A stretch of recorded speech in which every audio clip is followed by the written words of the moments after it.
그러면 리쇼어링 하느라 중국 견제는 안 한다는 거냐? 그건 아니죠. 리쇼어링도 결국에는 중국 견제입니다. 중국 견제예요. 일단 리쇼어링 같은 경우는 미국의 정치 역학을 봐야 되기 때문에 러스트벨트를 장악을 하면 이제 공화당은 100년 플랜 가능. 민주당이 다시 잡기 쉽지 않을 수 있습니다.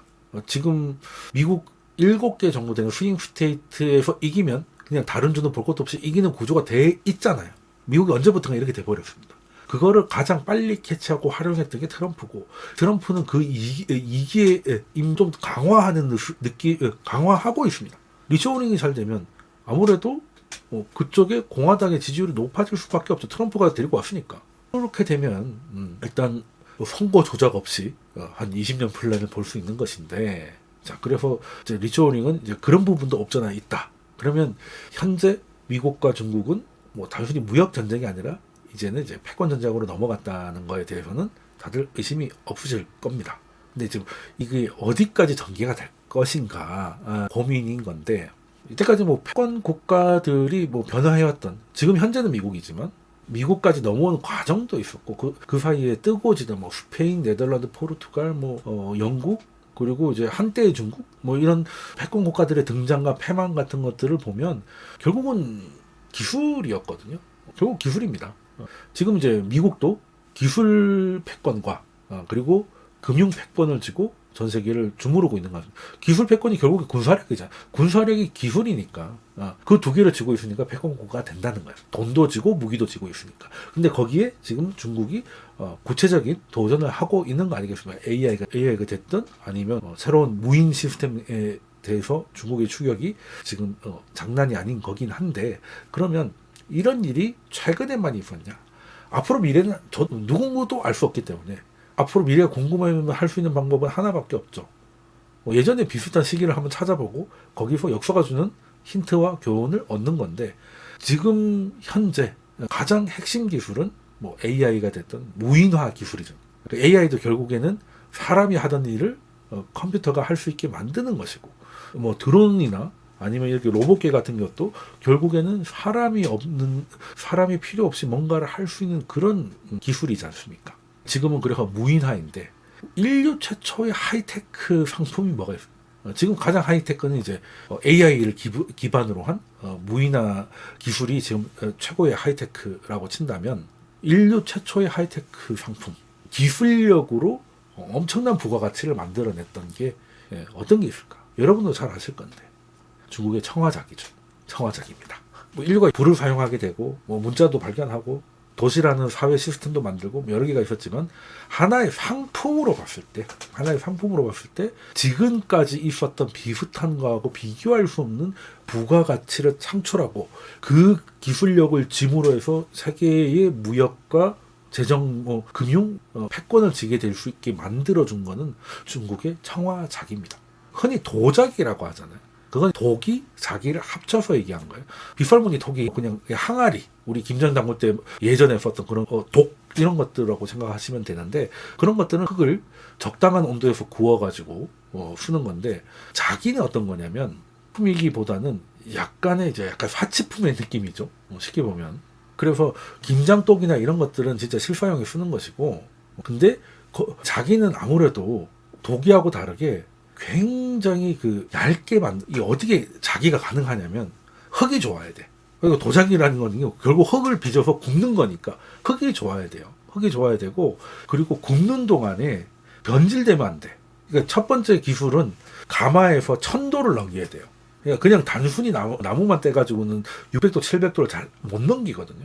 그래서 더 가열을 해서 1000도 이상, 1200에서 1400도까지 갈 수 있는 가마 기술이 일단 필요하고, 근데 그 정도로 온도를 올릴 수가 있으면은 그 온도에서도 뭔가 처음에 빚었을 때 하고 굽고 나왔을 때 그대로 있는 열 내구성이 좋은 흙이 필요한데, 중국이 장시성의 징더전, 도자기의 고향으로 불립니다. 거기가 이제 도자기의 출발이라고 얘기가 되는 거는 여러분 한 번은 들어보셨을 것 같은 고령토가 거기서 나옵니다. 고령토라는 거는 알루미늄 비중이 굉장히 높다 그래요. 그리고 보통의 흙에 많이 들어가 있는 마그네슘, 칼륨, 칼슘, 나트륨 이런 것들이 별로 없어가지고 이것들 굉장히 구우면 뽀얘지는, 이게 하얗게 흙을 구우면 이렇게 되는 거예요. 그러니까 진짜 흙이라고 하는데 흙은 아니고 이제 그 바위 같은 암석 같은 걸 깨는 거죠. 그러면 굉장히 고운 이렇게 가루가 되는데 이걸 물에 타면은 우리 어릴 때 많이 했던 찰흙보다 더 정교하게 뭔가를 만들 수 있고 정교하게 만든 게 구우면 그대로 나오는데 그게 굉장히 하얗고 뽀얀 모양으로 나오니까 일단은 너무 보기가 좋은 거죠. 야, 이거는 그냥 밥그릇 정도가 아니라 이거는 귀족들의 사치품이 될 수밖에 없다. 라는 것이고 그래서 증더전에 고령토가 알려지고 나니까 중국 명나라 황실에서는 이 흙은 황실에서만 쓸 수 있다라고 지정을 해요. 그래서 우리가 임금이 쓰는 건 어라고 하잖아요. 그래서 어토라고 불렀습니다. 그렇게 하얗게 우리도 고려 청자, 조선 백자 아시잖아요. 똑같은 작입니다. 우리나라의 하동에서도 고령토가 나요. 그리고 당진이었나? 그리고 전라도 어디에서도 좀 고령토가 좀 나서 우리나라도 중국보다는 조금 늦었지만 그래도 도자기의 기술력을 갖고 있었던 국가였는데 이게 그냥 고령토를 보면 이게 하얗게 나오는데 당시에 이란, 이라크 이제 아랍 쪽에서 터키나 이런 데는 유럽과 아시아가 좀 연결하는 지역적 특성이 있으니까 거기서 중국한테 전수해준 물감이라고 해야 되나? 이렇게 파랗게 색을 내는 걸 어떻게 하느냐. 하얀 거는 구우면 이렇게 돼요. 여기다가 이제 파란색 그림을 그린 거잖아요. 그림을 그렸는데 이게 코발트입니다.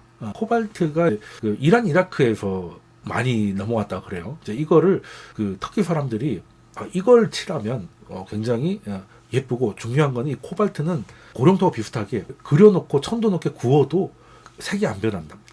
그러니까 그린 거 그대로 구워져서 나오는 것이죠. 그래서 이게 고령토의 하얀 바탕에 파란색 이런 블루가 나온 게 그래서 청화 백자가 나온 게 지금으로 치면 HBM이나 아니면 엔비디아 카드가 지금 당시 400년 전에는 이 청화 백자였던 것이죠. 그 유럽 사람들이 이제 요걸 보고 이제 소위 말하면 눈이 뒤집어지는 거죠. 와, 세상에 이렇게 간지 넘치는 그릇이 있다니. 이렇게 된 것이고 그러면 예전에는 그 포르투갈, 네덜란드 이런 데서 중국까지 가는데 갔다 오면 한 3년 걸린대요. 목숨 걸고 가는 거죠. 거기서 이걸 사와가지고 이제 무역을 하면 어마어마하게 돈을 벌 수 있다고 하고 그때 가격이 어느 정도였냐면 그때는 그 귀족이 됐던 왕족이 됐던 그때 당시에 돈지랄은 뭐였냐면 이제 방에다가 중국 도자기를 모아놓고 딱 전시를 해놓고 사람을 불러가지고 거기서 차를 한잔 하듯이 하면서 자기의 재력을 자랑하는 게 당시 최고의 돈지랄이었는데 좋게 말해서 플렉스죠. 요런 건 두 개랑 기마병 600명을 바꾸는 귀족들도 많았다 그래요. 기마병 600명이면 그냥 보병도 아니고 비싼 정도가 아닌 것이죠. 비싼 정도가 아닌 것이죠. 군하고 바꿀 정도라니까 말할 필요가 없는 것이죠. 그래서 어마어마했던 것이고 그러면 유럽 사람들도 당연히 우리도 저런 중국의 청화백자를 가지고 싶다 생각을 했을 텐데 그래서 중국이 뭐 차이나가 된 것도 원래는 유럽에 넘어가 친화가 됐는데 이게 중국계 최고니까 이 도자기 중국 거냐라고 보면 이 중국 거예요. 지금은 이해가 안 되지. 이거 중국 거라고 하면 별로 안 좋아할 것 같은데 당시에는 이제 중국산이 최고였으니까 도자기 보여주면서 이거 청나라 거야. 친화 거야. 그 친화가 이제 차이나가 됐다는 게 이제 유력한 설인데 원산지가 지금 중국의 영어 이름이 될 정도로 그 정도로 기술력 차이가 있었다라는 것이죠. 그리고 유럽 사람들도 우리도 저런 거 하나 만들 수만 있으면 떼돈 버는 건 일도 아닐 텐데 근데 아무리 구워도 저렇게 안 된단 말이죠. 흙이 없으니까. 고령토라는 게 뭔지 몰랐거든요. 그냥 적당히 구우면 될 줄 알았는데 그게 잘 안 돼. 네. 그리고 네덜란드 사람들이 좀 비슷하게 만든 게 있습니다. 이게 어떤 거냐면 그냥 일반적으로 구워가지고 그러면 흑 색깔이 나오지 하얗게 안 나오거든요. 그래서 도자기는 다 굽고 나면 유약을 바르잖아요. 유약을 하얀 걸로 발라요. 그래서 그러니까 유사 백자를 만드는 거지. 거기에다가 이제 코발트로 그림을 그려요. 여기 네덜란드니까 여기 풍차도 있고. 근데 네덜란드가 의외로 요런 건 잘합니다. 그러니까 고령토가 없어가지고 중국 것처럼 가볍고 강하고 소리가 청명하고 곱고 이렇게는 안 되지만 그래도 꽤 쓸만하게 만들어요. 보급형 청자를 만듭니다. 이거를 잘했던 이유가 네덜란드가 바다보다 땅이 낮은 거 아시잖아요. 그래서 늘 이제 물이 들여차니까 벽을 타일로 많이 써요. 그러니까 목욕탕에 이제 타일 바르듯이. 그래서 네덜란드가 이제 네덜란드는 원래 도자기보다는 타일로 도자기 기술이 떴던 데인데 요거를 잘 활용을 해서 지금도 나오고 있습니다. 지금도 나오고 있어서 지금 엔비디아의 중국 수출 가능한 좀 저가형 칩 정도라고 생각하면 될 것 같아요. 그 정도라고 보면 될 것 같고, 그래서 네덜란드는 그래도 보급형 정도까지는 가서 꽤 나름대로의 성공을 했는데, 결국에는 기술력의 독일이 드디어 이 양반이죠. 고령토가 뭔지를 그러니까 중국 백자를 가지고 이래 보고 저래 보고 하니까 이런 흙으로 구우면 된다는 걸 알았던 거죠. 그러니까 레시피를 발견한 겁니다. 발견한 건데, 그래서 지금은 엄밀히 말하면 세계에서 최고의 명품 도자기라고 하면 이게 이제 갤러리아 백화점에 이 정도인데, 만약에 집들이 하러 갔는데 이런 거 깔아놓으면 장난 아니겠죠. 세계 3대 도자기, 명품 도자기라고 하면 독일 마이센 도자기가 있고, 덴마크의 로얄 코펜하겐, 그리고 영국의 웨지우드, 이 세 개가 지금은 이제 사실 청화백자의 출발점이 중국보다 그거를 어떻게든 모방하려고 하다가 결국에는 그 레시피를 찾아낸 유럽에서 지금 명품의 도자기에 이어가고 있다는 거 보면 참 기술이라는 게 재밌다라는 것이고, 프랑스도 뭐 세브르 도자기 굉장히 유명하죠. 특히 프랑스 대통령이 누가 오거나 누가 갈 때는 선물은 늘 세브르 도자기를 이제 할 정도로, 그래서 외교 선물용으로 따로 만드는 팀이 있을 정도로 자부심이 크다고 해요. 그래서 비겐트인가 이 양반이 원래는 귀족이 데리고 와가지고 너 연금술 좀 찾아봐, 금 좀 만들어봐 라고 했는데, 금이 만들어집니까? 안 만들어지죠. 그래서 한 7, 8년 하다가 금이 안 나오니까 그럼 금 하지 말고 금만큼 비싼 게 있으니까 요걸 한번 찾아봐. 그게 뭐야? 그게 청화백자예요.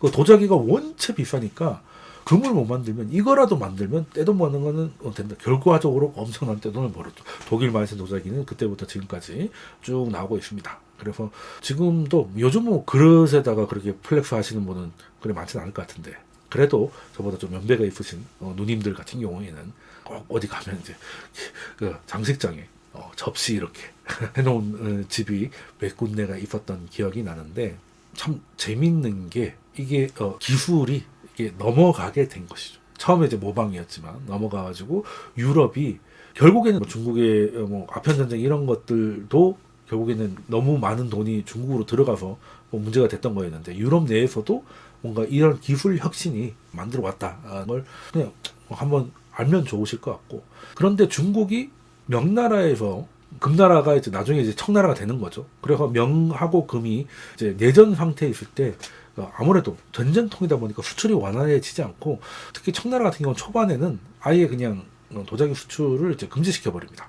그러니까 유럽 사람들은 도자기가 필요한데 원래 원산지에서 팔질 않으니 이걸 어찌하나라고 생각을 하다가 찾은 것이 옆 동네 일본입니다. 야가사키가 이제 그걸로 굉장히 유명하죠. 일본 같은 경우는 원래는 중국의 자기를 수입하는 수입국이었어요. 중국의 위기나 혹은 혼란이 일본한테 굉장한 기회가 된 겁니다. 그러니까 중국에서 살 수 없던 유럽의 수요가 똑같이 중국에서 수입을 해오던 입장이었던 일본의 도자기를 수입하게 되면서 일본이 도자기로 국부를 잃어가게 되는 것이죠. 그 유명한 아리타 지역에 고령토가 나오면서 아리타 도자기가 그 전 세계, 일본 가보시면은 조그만 이런 도자기들 굉장히 싸고 예쁜 것들 많이 팔지 않습니까? 돈키호테 이런 데 가도 엄청 많고, 일본이 그 전까지는 도기밖에 못 만들었어요. 도기밖에 못 만들었어. 장독대 같은 거 못 했는데, 아시다시피 임진왜란 때 우리 조선 백자의 기술이 일본으로 넘어가서, 그래서 일본에서 이걸 좀 만들어 보자 했는데 처음부터 만들지 못했어요. 왜냐하면 도공들이 기술이 있어도 고령토가 없었거든요. 그래서 몇 년이 걸려도 좋으니까 좋은 흙을 찾아보라고 했는데 결국은 찾아낸 거죠. 그게 이제 아리타 지역이었던 것이고요. 그리고 지금 아리타 지역에 가 보시면은 여기 그 유명한 이삼평이 우리나라의 당시 조선의 백자 기술을 일본에 전수하신 분으로 잘 알려져 있습니다. 잘 알려져 있고, 이분이 사실상 아리타 도자기를 이제 만드셨다. 그리고 이 고령토를 알아보고 아리타 지역에서 여기도 고령토가 나네. 해보니 거기 가면 이제 거의 신처럼 모시고 있습니다. 실제 아리타 지역에 가면 도자기 공원 같은 데가 있거든요. 거기 가면 이제 비석도 있고 요런 추모비도 있습니다. 추모비도 있는데 여기서 또 재밌는 거는요. 우리나라 역사에서는 임진왜란 때 도공들이 최소 600명 정도 끌려가가지고 우리나라 기술이 일본으로 넘어가서 일본이 꿀을 빨았다라고 되어 있죠. 넘어간 건 분명합니다. 넘어간 건 분명하고 그리고 전쟁 중에 자기 발로 갔다고 보긴 어렵고 거의 강제 상태가 맞았다고 봐야 될 것 같아요. 우리가 흔히 얘기하는 뭐 밧줄에 묶여가 끌려가 이런 건 아니지만은 그랬던 기억 없고 어찌됐든 일본이 모시진 않았다 하더라도 반강제 이상으로 데려간 건 분명해 보여요. 그런데 가서 대우가 나쁘지 않았다는 것은 우리도 인정을 하는 부분이죠. 일본은 임진왜란 이전까지만 해도 도기밖에 못 만들었기 때문에 자기에 대한 자기가 뭔지는 알고 있었잖아요. 우선은 고려 청자 조선 백자로 이어지는 자기 기술이 있었단 말이에요. 근데 일본은 그게 없었기 때문에 거기에 대한 갈증이 굉장히 컸습니다. 왜? 그때는 그게 지금 엔비디아의 칩이었으니까. 그래서 기술이 필요하다는 걸 느꼈던 것이고 그래서 임진왜란은 엄밀히 말하면 기술 전쟁 아니냐라는 평가도 가능해요. 말은 길을 내달라라고 해서 중국으로 가기 위해서 길을 내달라. 물론 중국으로 가기에 대한 욕구는 분명해서 나중에 중일 전쟁도 일으키고 태평양 전쟁도 일으키고 한 게 그게 없었다고 볼 수는 없겠지만 임진왜란하고 정유재란을 봤을 때 특히 정유재란 때 많이 데려가거든요. 그런 걸 보면 일본은 일단 시작은 정말 중국까지 갈 생각이었겠지만 전쟁이 여의치 않게 진행이 되니까 그러면 우리가 필요한 기술을 가져야 되겠다 생각을 했던 것 같고 그리고 이게 사람이 갖고 있는 기술이다 보니까 비록 처음에는 끌고 갔다 하더라도 끌고 간 다음부터 두드려 패고 이러면은 열심히 안 할 거지 않습니까? 그래서 사무라이급 대우를 해준 거는 분명하다. 근데 일본에서 사무라이의 입지는 굉장하잖아요. 일본 하면 떠올릴 수 있는 게 사무라이인데 우리나라에서는 도공이 뭐 거의 취급을 못, 우리는 산업공상이다 보니까 공이면 밑에서 두 번째잖아요. 위에서 세 번째. 그러면 이제 뭐 사실 천민에 더 가까운 거기 때문에 여기서 열심히 만들어 봐야 내 자식들이나 뭐 내가 아무리 그 왕비가 기절할 만한 뭔가를 만들 봤자 평생 이거 뭐 노비밖에 안 되는 것이고 겨우 밥이나 먹고 살게 해주는 것인데 일본으로 가서 똑같은 도자기를 만들면 그래도 뭐 귀족 대접을 해준다고 하니까 자식들 생각하고 이러면은 해볼 만한 생각이고 물론 처음에는 그런 상황을 몰랐으니까 끌려가는 게 싫었겠지만 가서는 좀 생각을 좀 바꿨을 것 같다는 건데 이게 이제 당시 논란이 있는 부분인데요. 정유재란 때 그러니까 임진왜란이 이제 7년 전쟁인데 처음에 시작한 건 임진년이고 소강 상태가 몇 년 있다가 다시금 전쟁이 일어나고 정유재란이 일어나면서 우리가 기억하는 뭐 이순신의 위대한 해전 같은 것도 다 정유재란 말기에 있었던 것인데 이때 이 양반들이 정유재란 때 간 분도 있지만 임진왜란 때 일본으로 건너간 도공들이 꽤 있어요. 그중에 이삼병 같은 경우는 일본에 꽤 협력을 했다는 기록이 꽤 많이 있습니다. 그러니까 일본군이 정유재란 때 진군하고 할 때 조선 사람이었잖아요. 길을 아니까 길을 안내하고 그리고 꽤 충성심을 보였다는 증거들이 최소 4군데 이상에서 나오고 있습니다. 그중에 이제 하나를 가지고 왔는데 그러면 근데 저는 그게 그럴 수 있다고 봐요. 조선에서는 관노비로 그냥 노비 취급 받으면서 도자기를 만들다가 일본으로 갔더니 막상 가니까 귀족 대우를 해주고 그리고 못 만든다고 뭐라는 것도 아니고 고령토로 차려야 된다고 하니까 기다려주거든. 몇 년 기다려줬어요.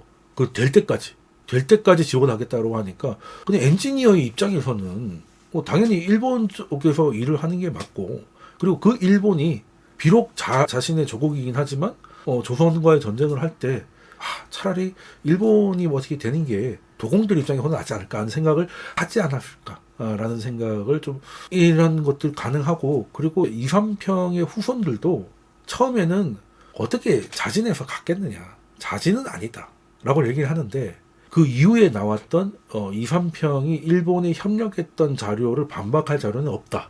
그러니까 그만 이제 인정한단 말을 돌려 하는 거죠. 자진해서 가진 않았지만 강제로 끌려갔다는 기록도 없다 라고 이제 후손들도 그렇게 얘기를 하고 있습니다.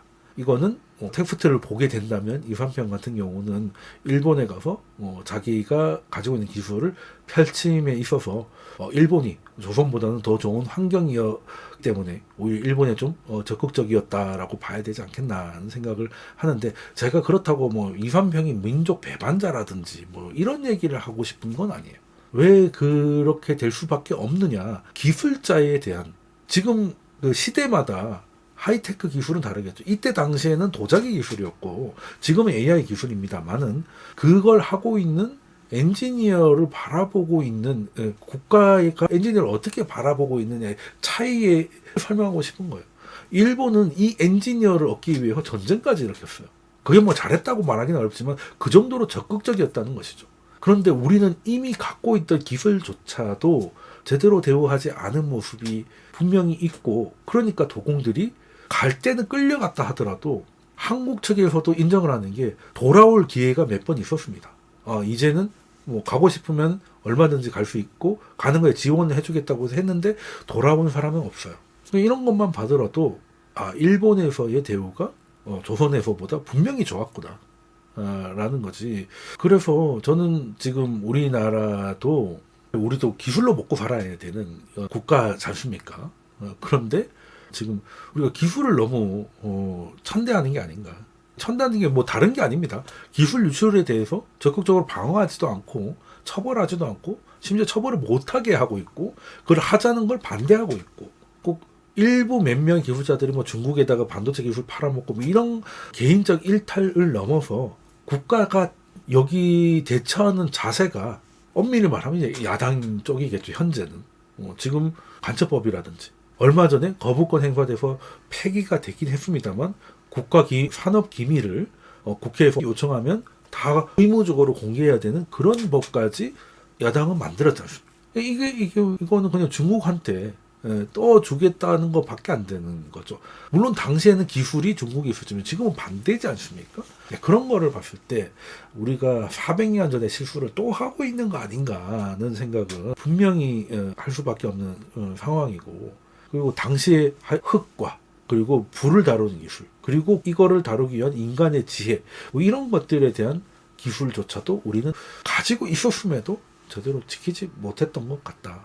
그럼 일본으로 넘어갔다 하더라도 그러면 일본이 그걸로 아시아에서 강대국으로 성장을 했잖아요. 중국도 쉽지 않고 조선은 그냥 문 닫고 있고, 일본의 기술을 이제 얻었으니까 오히려 한국 사람이 전수한 아리따 도자기로 유럽에 수출하면서 국부를 쌓아가면서 아시아 최초의 선진국으로 가기 위한 발판을 마련하고 있었을 때 우리도 했었어야 되는데, 거기에 대해서는 너무나 안타깝고, 그리고 조선은 임진왜란 전후로 나눠봐야 된다. 임진왜란 전까지만 하더라도 나름 동북아에서는 꽤 괜찮은 국가였으나 임진왜란을 거치고 나서 성리학 탈레반들이 나와가지고 일본은 지금 하이테크 기술을 조선에서 얻어서 선진국 반열로 열강으로 달리고 있는데, 우리는 기술들 있었던 것까지도 다 그냥 묻어놓고 뭐 예성 논쟁이라든지 뭐 정치적인 뭐 것들만 싸우다가 결국에는 나라를 뺏기게 되는 그 꼴까지 갔던 거를 보면은